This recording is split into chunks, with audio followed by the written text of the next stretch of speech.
ఆయన తన రెక్కలతో నిన్ను కప్పును, ఆయన రెక్కల క్రింద నీకు ఆశ్రయం కలుగును. కీర్తనలు 91:4. నీతిమంతునికి ఆశ్రయం కలదు, యెహోవాయే నా ఆశ్రయమని నీవు మహోన్నతుడైన దేవుని నీకు నివాస స్థలముగా చేసుకుని ఉన్నావు.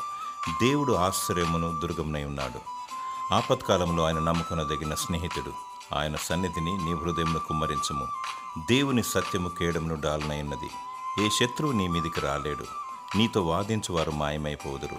నిన్ను కాపాడువాడు కునుకడు, నిద్రపోడు. నీ కుడి ప్రక్కన 1000 మంది పడినను, నీ ఎడమ ప్రక్కన 10,000 మంది కూలినను, యాక్సిడెంటు, అపాయము, కీడు నీ యొద్దకు రాదు. మానక దేవుని స్తుతించు, నిత్యము దేవునికి ప్రార్థించు. దివారాత్రములు దేవుని వాక్యమును ధ్యానించు. గలిబిలిని లయపరిచి దేవుడు తన రెక్కలతో నిన్ను కప్పి ఆయన రెక్కల క్రింద నీకు ఆశ్రయమును దయచేయును. దేవుడు తన పరలోక రాజ్యములో నీకు నివాస స్థలమును దయచేయునుగాక. ఆమేన్.